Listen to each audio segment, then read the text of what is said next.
Welcome to another episode of the Your Longevity Blueprint podcast. Today, my guest is Dani Williamson, who owns Integrative Family Medicine and Wild and Well, a wellness emporium in Franklin, Tennessee.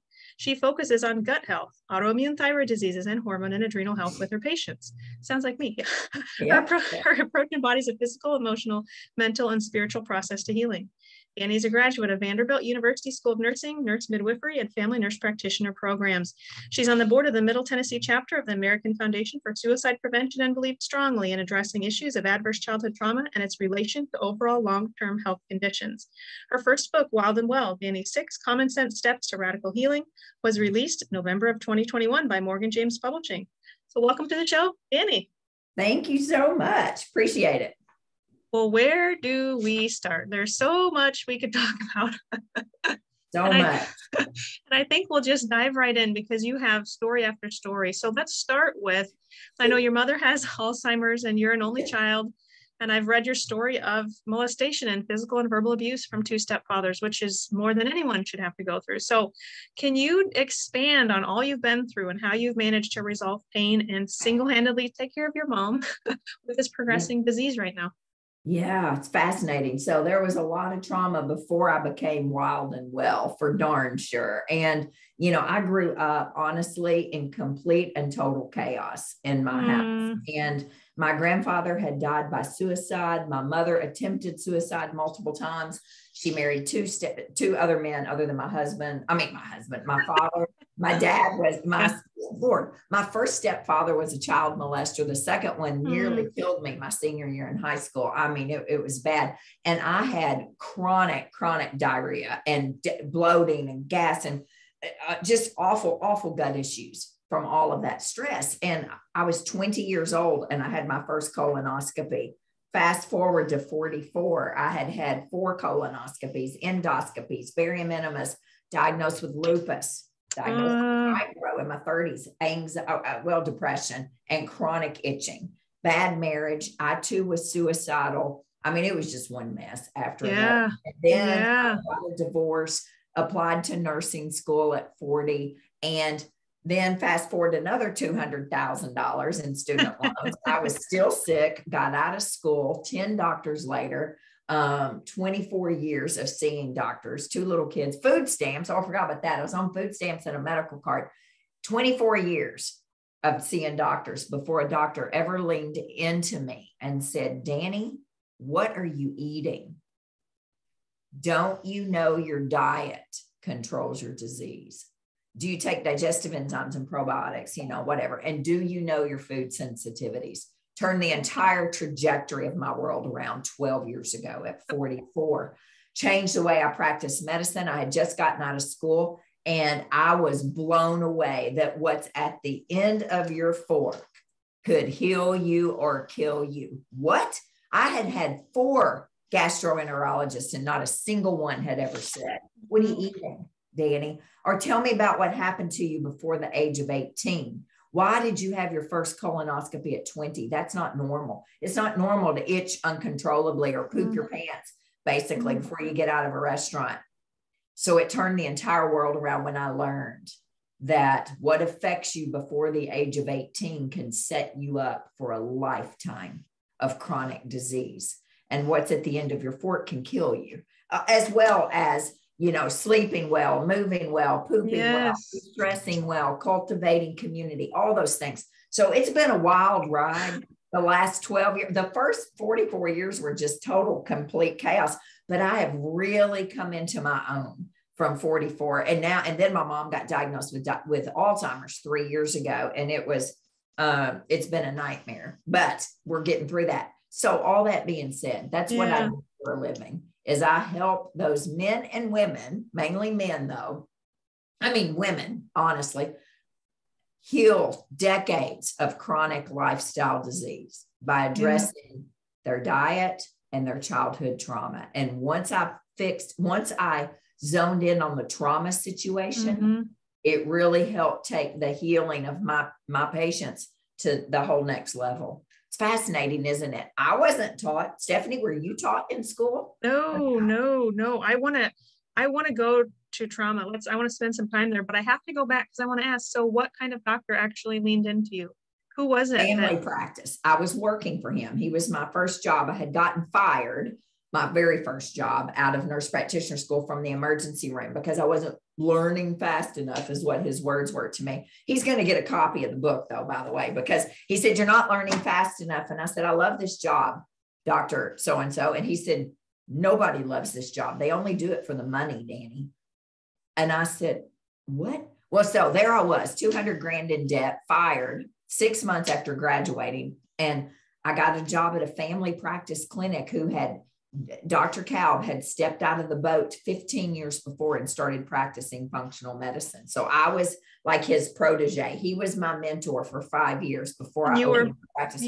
And you were meant to land there, because if you would have been working in the ER, I would have never learned any of this. There would have been no book. I would have never been wild and well. My patients would have been the exact same, treating symptom after symptom after symptom.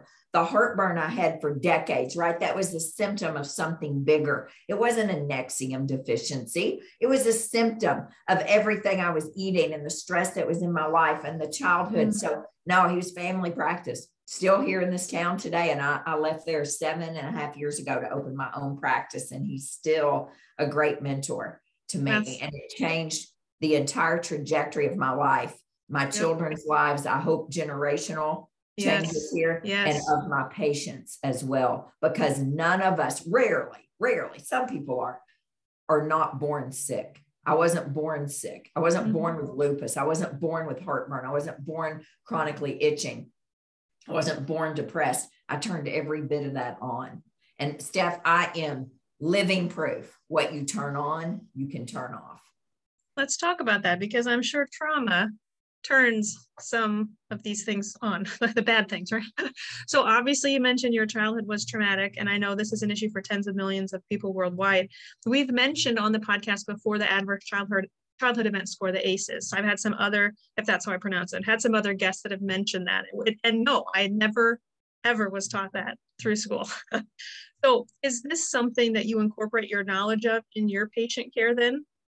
Every single day. The last 4 years, every single new patient who walks in that clinic to see me gets the adverse childhood experience questionnaire, the 10 questions on physical abuse, emotional abuse, verbal abuse, right? Divorce, molestation, it's 10, it's psychological, living situations, violence against the mother. I mean, all that, it goes on and on, mental illness. They get that questionnaire. It's turned my practice on its head, because I deal with a lot of autoimmune patients, Hashimoto's and Crohn's and ulcerative colitis. And it correlates. The sicker the patient, the more the autoimmune disease, oftentimes the higher the adverse childhood experience questionnaire score. Mine is 6. I should be dead 20 years, the statistics show, before my counterparts who have an ACE score of 1 or below. But about 70% of the population has at least one ACE score they predict. And if you have 1, you've got a 50% chance or more of having a second one. And the higher the score, the shorter the lifespan. You've got a 100% chance, higher rate of suicide if you have a 4 or more score.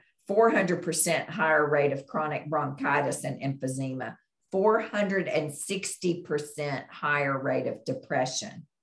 Chronic pulmonary lung disease, 390% higher. I mean, the list goes on and on and on. With a 6 or more score, decreased lifespan by 20 years because of something that you are not responsible for, what happened to you when you were under the care of someone else. So what do we do about it? I believe it. I absolutely believe it. And I want to start using that. I need to in my patients. You're going to inspire me to do that. Yes. It's in the book, but you can print it online free from NPR. If you type in ACE questionnaire. Just type it in. There you go. It's not perfect. Do you know the story of how ACE is? No, so sure. We can get into this forever, and it's all in the book, so you can read it. But it was in the 90s in San Diego, California, Southern California, a very upper class neighborhood. Dr. Folletti ran a weight loss clinic.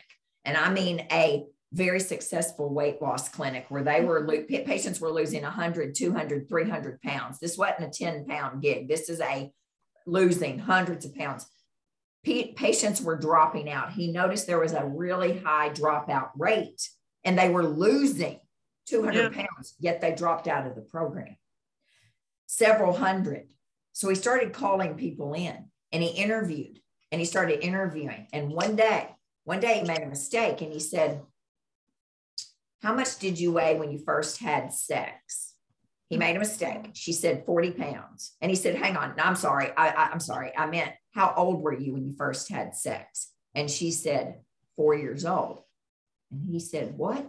And she said, my father raped me my entire life and that I was at home. Okay. So he thought he'd only had one case of incest his entire life, right? I think he was an internal medicine doctor.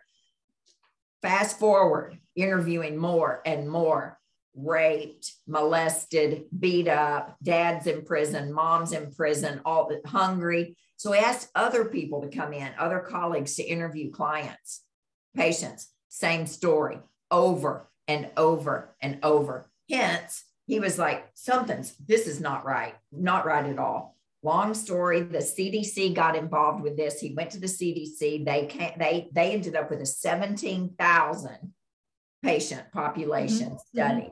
So the ACE questionnaire is based off of 17,000 white, mainly white, upper middle class, college educated people in Southern California in the Kaiser Permanente program or health insurance program. Not all inclusive of Blacks, browns, all colors, right? All educational backgrounds. So what they've discovered is that, okay, it wasn't comprehensive, but if it's this prevalent in this population, then imagine what it is nationwide and worldwide. So they've done more studies after that. It's not the end all be all, but the American Academy of Pediatrics says this is the number one, I think it was Dr. Block used to be the president, number one public health crisis in the United States that we missed. We missed it. Yikes. We better start implementing this questionnaire with our pediatric patients and their mothers and their fathers, because the answers are oftentimes very different. So what do we do about it? So if even clinicians who are listening say, I'm going to start using this in my practice, or if patients go online and they take the questionnaire and they say, holy cow, I have a high score, like, how do we heal trauma? That to me is challenging. Like, I don't know if you're comfortable sharing how you start with your patients and what has been beneficial for you, but that's absolutely. Yeah. We got to, spit some hope into this. Well, let me tell you, I get them into therapy as soon as possible. Right. And so I say to them, look at this. Just today, the very last patient of the day before I ran in here, she's having all these esophageal spasms, all of these horrible things. She had her esophagus stretched. She's got lots of things going on. And I said to her, hey, you know what? This is your throat chakra here. And there's a lot of trauma going on at home right now. I said, you can't speak. Your voice, and it is, the daughter's getting ready to be inpatient for some eating disorders. And I said, so all that being said, she'd never heard of throat chakras and closing down and all of this. I said, Cindy, the body keeps score of everything that happened to you. Yeah. So we start with treatment. I personally checked myself in 4 years ago in November to it's called Onsite. Onsite is world famous for experiential therapy and treatment. 6 days of therapy in there is worth, the research shows, about 2 years worth of treatment. Now, not everyone can go do that. They come from all over the world to go to Onsite. And I literally lived out my trauma. The first time I was molested, you act it out, you work it out. This is hardcore work. I've done EMDR. I have done every kind of therapy you can imagine to work through this and to forgive my mother for not protecting me. And millions of other people have the exact same story, right, as I do. And so I get them into the best treatment that I can find that they can afford. I have partnered up with sliding scale practices here that have huge practices I know the people here who focus on trauma. I was just going to say, I mean, ideally they would see a trauma therapist. Yeah, you right? just don't go talk this out. You go deal with someone who knows how to take you back to the trauma, you know, how to work through it, to go through it, because there's no way around it. I tried that for decades. It didn't work. You go right through it and you work through the trauma and you go through the hard part. Because guess what? We've already been through the hard part. The healing is difficult, but you have to also open yourself up to it. It has made the biggest difference in my practice and my patients' outcomes and their health and their healing. And not only with them, but with their families, for sure. Because as women, and again, I see mainly women, we technically are not the head of the household. I am the head of my household. I am a single mom for 20 years, but technically we're not. But we set the tone for the home the second we walk in that door. And when mama is sick, when mama is emotionally torn up, when mama is dealing with the trauma and all the things, I mean, the entire home feeds off of her, of how she is. And when she's happy and healthy and whole and her bucket's filled up, her vessel's filled up, it's a completely different household. Mm-hmm. So it's hard work. And I start on that again with healing the gut and working on stress and working on getting to sleep and things. But trauma is something that every single one of us need to learn more about. The book, mm-hmm. The Body Keeps Score, there's a reason it's a number one seller.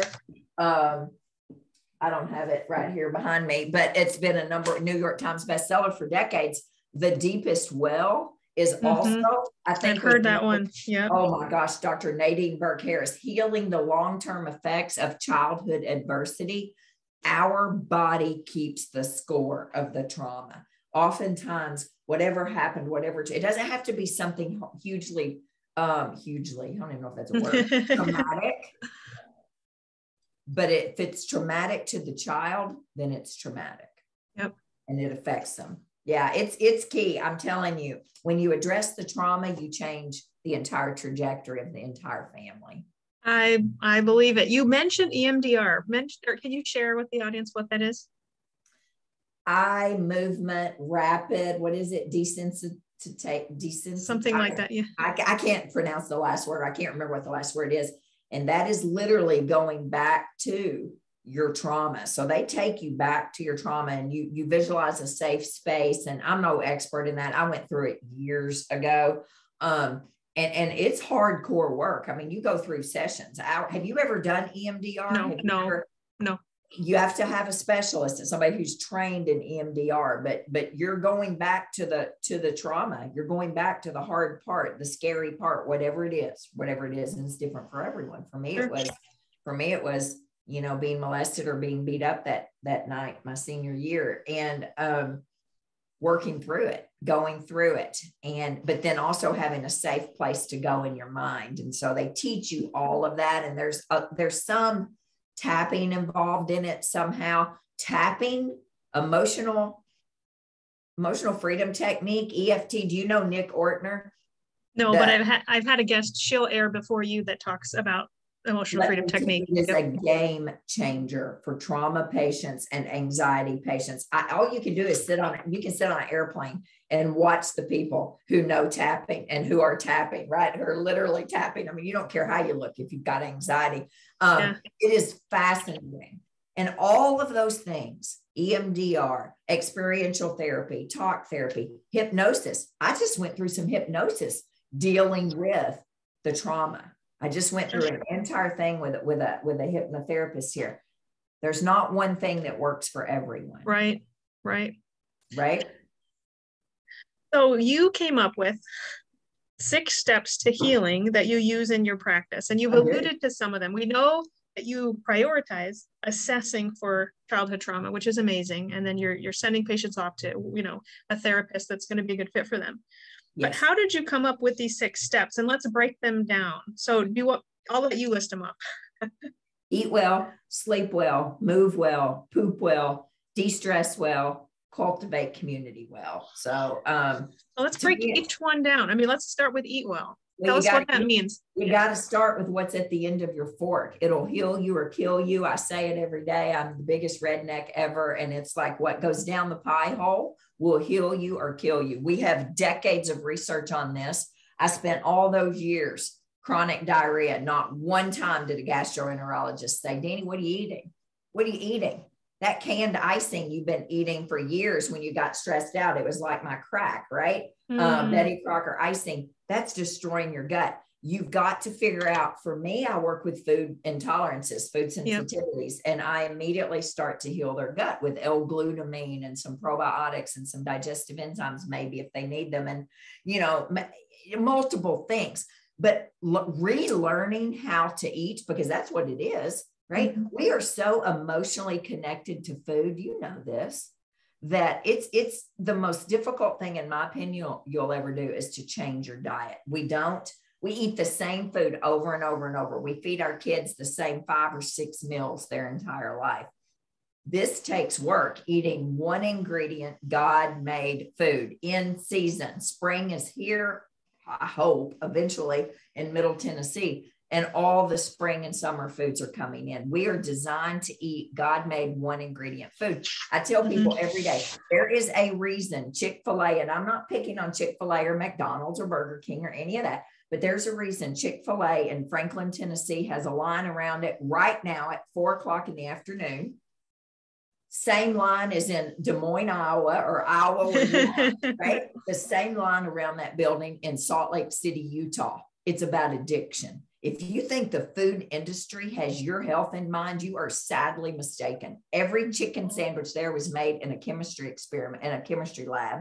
It's all, nobody's chicken sandwich tastes the same every time you cook it, or nobody's biscuits from like Cracker Barrel. I've consulted with Cracker Barrel on their menu. All of that is a chemistry experiment. It's fake, processed, man-made food, and it's about addiction, and they have won. They have done it. There's a line every day around every one of them because we are addicted to fat, salt, sugar, and it takes relearning, unlearning everything we've learned about food. And if you don't cook, I can't help you get well. I am sorry, because cooking is self-care. You don't have to be a gourmet cook, but you need one ingredient foods. There's not much. Olive oil, salt, and pepper won't make taste good. You can chop a carrot, for crying out loud, or a Brussels sprout, or a broccoli, or a cauliflower. So we start with the diet. We got to eat well. We assess all of that. We work with you on that. And then you got to move well. You know, if you need to move your body, our body's designed to move. If you're not exercising, I don't care if it's hula hooping. I'm getting ready to do an 1.5 hour long hula hoop class at the office. We're offering it to anybody who wants to come. I don't care if it's hula hooping, ballroom dancing, skateboarding, whatever. Move your body. We are designed to move. When you move better, you eat better. The research is heavy, is so strong on this. When you exercise, you also have a better sex drive. It's not one of my 6 steps, but it's a big piece of steps to getting better, right? Is your sex drive and your libido. So you got to move, and you got to figure out what that is for you. Are you better in the morning? Are you better in the afternoon? I mean, I don't care when you do it, just move. Eat well, sleep. Oh, sleep well. Sleep. Let's go to sleep. You gotta sleep. I almost think the longer I do this job, I really believe that sleep, it possibly is more important. It can't be more important than food, but it is right there side by side, because if you don't sleep, you're never going to eat well. You're never going to move well. You certainly aren't going to poop well. Your body heals when you sleep. Your bedroom is to be a sanctuary. You know this, Dr. Gray. We're sitting in front of ring lights. We got a computer in front of us. You got a phone beside us. We are bombarded with electromagnetic fields, but that bedroom better be clear of all of that. The bed is for sleep and sex only. If your bedroom is a pigsty, like my office is right now, it's just one cluttered, chaotic crap storm in here right now, you're not going to sleep. It needs to be clean. It needs to be cool. It needs to be dark, and it needs to have nothing in it. No TV, no computer, no cell phone, no nothing. Sleep and sex only. I totally agree. I'm all about creating a sleep sanctuary. Love that. Love that. Your sleep, when you cross that, and if you don't sleep all night, this is in my Sleep Well chapter of the book, You don't have to sleep all night. I have learned a lot about sleep researching this book. We never did sleep all night. For hundreds of years, we had something called segmented sleep, first and second sleep. Everyone went to sleep and slept 4 or 5 hours. They got up 4 or 5 hours later. They had sex. They stirred the beans. They made the pot, whatever they did. I don't know, read the Bible, sewed, whatever. And then they went back to sleep until they woke up. And it's not how long you sleep. So I've really changed since I wrote this book. It's not how long you sleep or if you sleep all night. It's how do you feel when you wake up in the morning? How do you feel? Give yourself some grace if you wake up in the night. Don't stress over this. Don't get up. Don't do crazy things, but give yourself some grace. When you go through menopause, like I did 3 years ago, I hadn't slept all night ever since then, but I feel good when I get up in the morning, so I don't stress about it. So you got to eat well, sleep well, move well, poop well. What? Nobody poops anymore. I never had that problem because, I spent years with chronic diarrhea. Yeah. Oh my Lord. So I don't have to worry about that. But if somebody tells you they only poop once or twice a week, you are desperately constipated. Totally agree. I tell patients. I've got a 9-month-old poodle laying right here beside me. We're supposed to poop like our poodle. They eat and they go and poop, not too much longer, right? I've never seen that dog have diarrhea or be constipated. I don't know what happens in their gut, but they've got it. And then they're very excited when they poop as well. So we need to poop, and we got to figure out how to get us pooping. You're not going to go to the bathroom if you're not eating well or sleeping well or moving well. Every bit of that gets the bowels moving. Maybe you need some magnesium to poop a little bit better. Maybe you need a better probiotic. Maybe you need more fiber. Of course, we work with all of that. Eat well, sleep well, move well, poop well, de-stress well. Look what's happening. I feel like that's the hardest for many people, including myself. We fly around like monkeys over here, just nonstop. We pile so much on our calendar that we can't keep up. Nothing gets on your calendar unless you put it on there. Dr. Gray, if you sent me this email and wanted me on this podcast and I didn't have the time or the tolerance or whatever, I had the right to say, I can't do that. I'm telling you, I'm tapped out. As women, we don't do that. We have no margin in our life. Set some margin. I don't know who's listening to this that needs to hear this, but don't say yes. Don't say yes unless it is a fantastic idea for you. You don't have to be the room mother. You don't have to be the Boy Scout leader, the Girl Scout leader. The kid's going to still advance on without you being involved in it. Set your boundaries. Automate, eliminate, and delegate everything you can in your life so that your vessel is filled up and you're not pouring from an empty vessel. Eleanor Brown says, we're a nation of empty vessels. We're pouring from empty vessels. When you are full and your oxygen mask is on first, you are a full vessel and you're overflowing. It's the overflow that everyone else gets. They don't get your vessel. No, if your children were sick, you would take care of them. Why won't you take care of yourself? Automate everything you can, eliminate everything you can, and delegate everything else. You are worthy to be 150%. And as women, and I'm on the board for the American Foundation for Suicide Prevention, phone calls to suicide crisis lines are up 800% since the pandemic. 800%. We are in a mental health pandemic like we've never seen ever here. And so, stress is real and it will kill you. It causes your immune system to be lower. It causes your adrenals to burn out. It's an epidemic, and there's nothing wrong with cutting things out. You don't like your job is killing you, like what was happening to me 7.5 years ago. Well, I left my job, right? You got a bad marriage. I'm not telling you to get a divorce, but maybe there's things worse than divorce. I can tell you that. I was in a verbally, emotionally abusive marriage. I got out. you've got friends that are dragging you down and family members that don't respect your boundaries.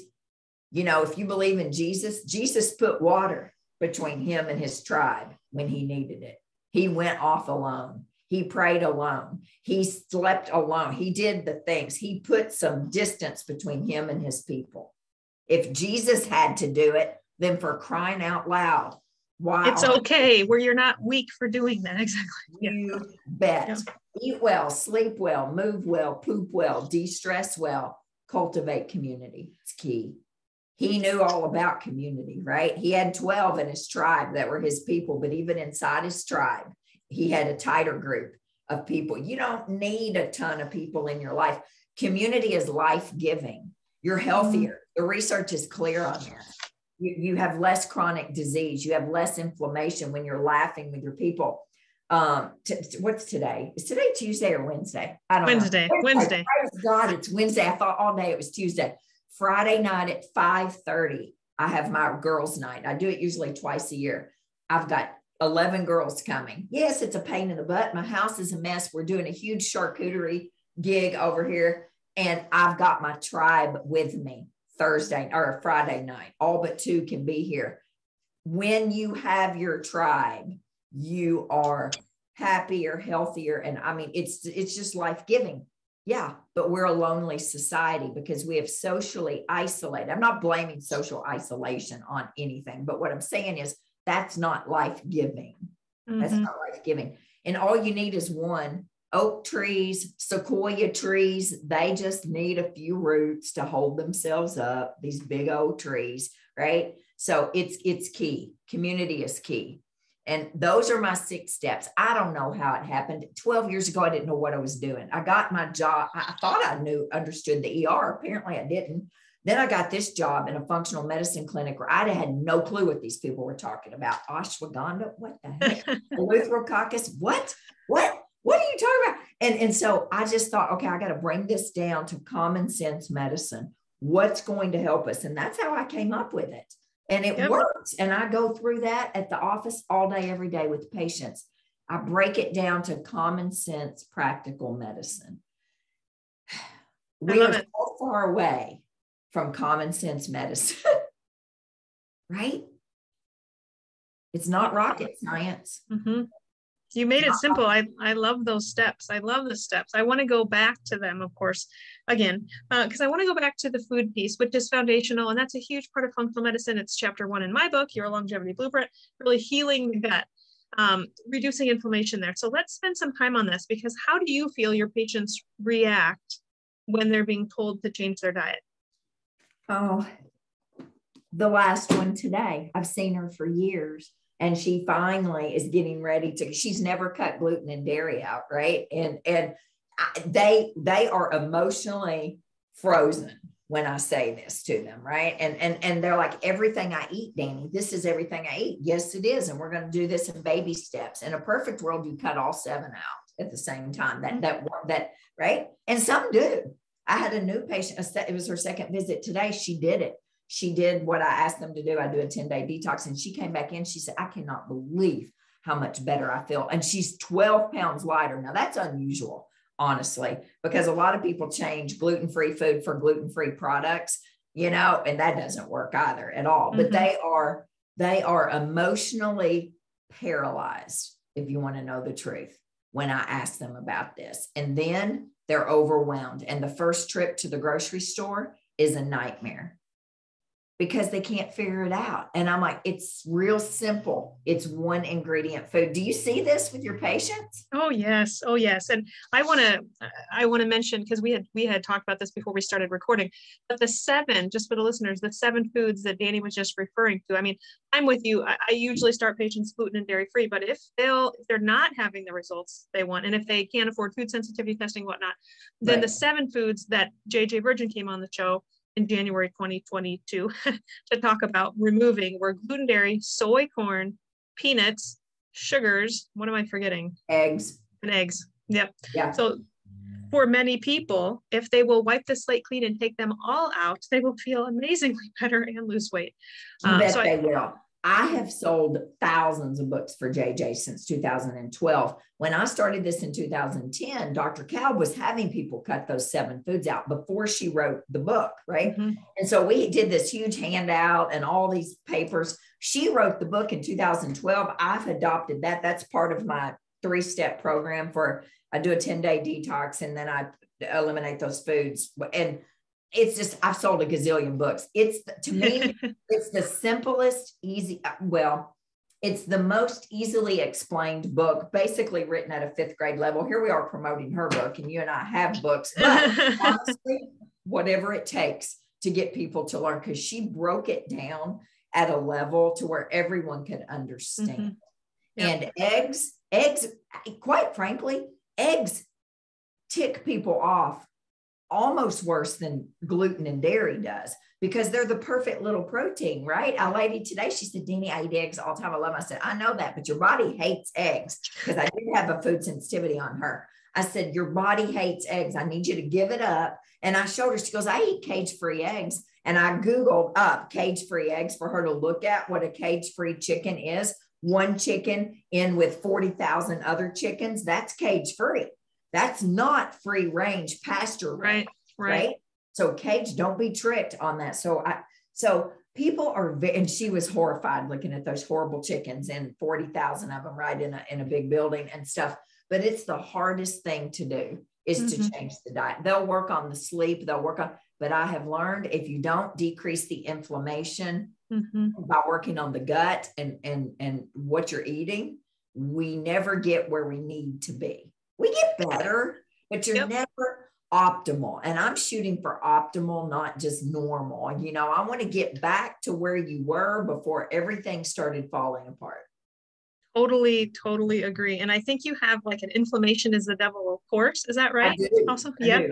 Yeah. And we just lowered the price when the book came out, and we never even raised it back up. It's $29. It's a good course just on everything we just talked about, but way more in depth. Inflammation is the devil. That's good. And then that's a good little course. And of course, the book is a really good little guide like yours. Well, let's come back to that. Let's circle back around to the book. And for the listeners, we'll definitely put the link to the inflammation course in the show notes. But you clearly live wild and well. Even your hair matches the wild and well. I love it. All your curly hair. Yes, I have curly hair too. I need to embrace it. My hair looked better there though. This was pre-COVID, and I've had COVID twice. And I was telling a lady today, she goes, well, I think your hair looks great. And I said, it does. My hair is no way near the same hair it was here 2 years, because this was done 2 years ago. Well, 18 months ago or so. Oh yeah. But anyway, it's fine. It still looks beautiful. So tell us though, what was kind of the inspiration for your book? What was the inspiration? Was it everything you town? I've had a good friend in this town for years, Michael Hyatt, who's written multiple New York Times bestsellers. And he lives here in town with his family.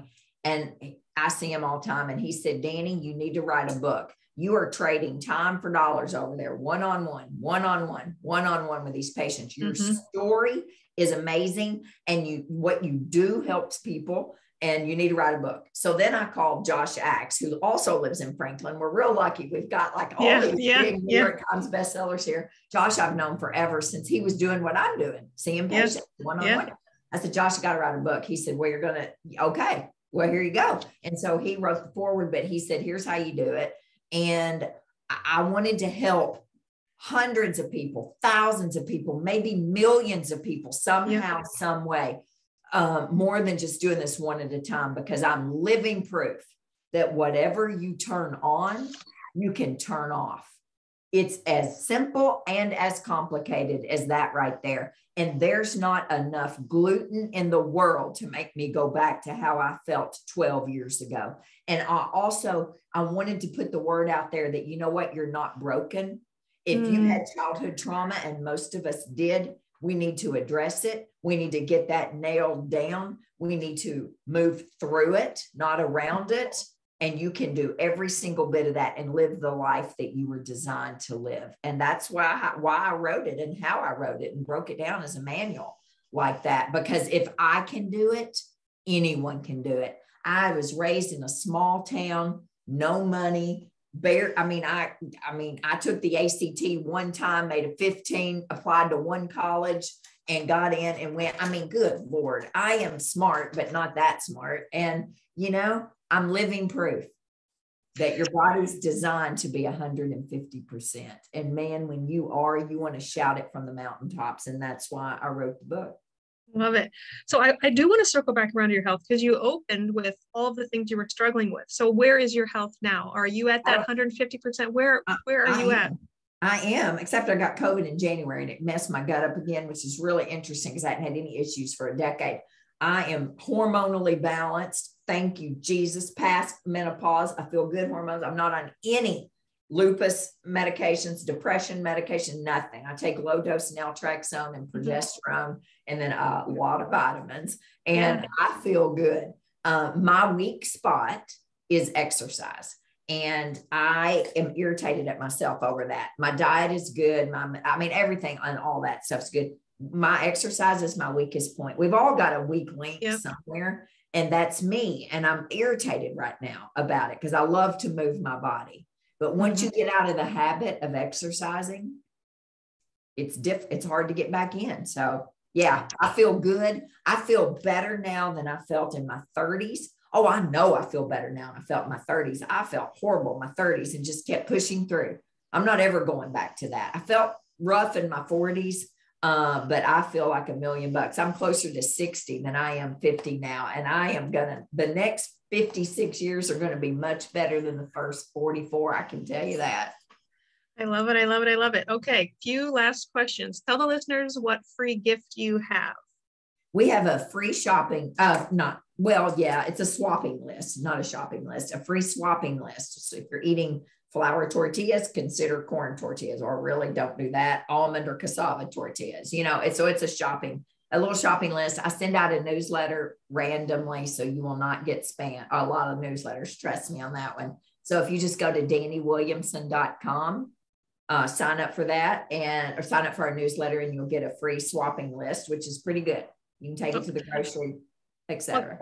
Awesome. My next question was going to be, where can listeners find you? So there's your website. What about social media? Are you on social media? Dani Williamson Wellness. And Instagram, Facebook, and YouTube, all the same. Dani Williamson Wellness. Somebody has the Dani Williamson one. And so if I could find out who it is, get that, I would. But so and we give out, just like you do, a tremendous amount of education every single week, every week, a lot of education. So free education. And that's how you can get in touch with us. And if you're ever in Franklin or Nashville, Tennessee, come see us. We have a great supplement store and a clinic too. The store's open 6 days a week. So all kinds of great wellness stuff, not just vitamins.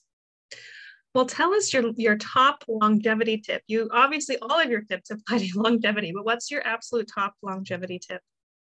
My absolute top longevity tip.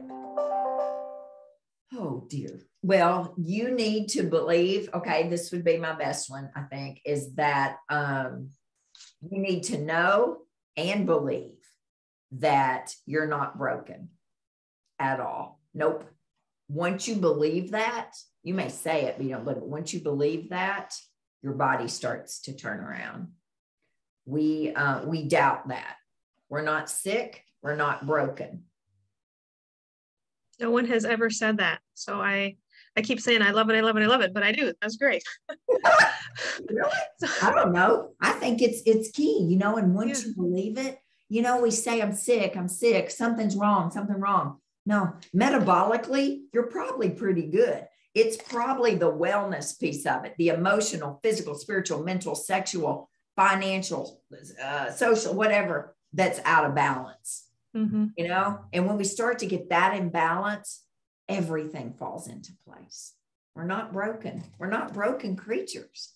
We're not perfect, but we're not broken. No, we aren't. Well, thank you so much today for coming on the show. I love that we started the episode talking about how important it is to really assess childhood trauma. I hope the listeners glean a lot out of that, because I think that's a very important point, especially now with mental health on the rise. So thank you for pointing that out and really just sharing how we all can live wild and well. I hope everyone checks out your book and get your free resources. So you are another wealth of knowledge. Loved having you on the show. Thank you so much. Thanks so much. Appreciate you, Dr. Gray. Thank you.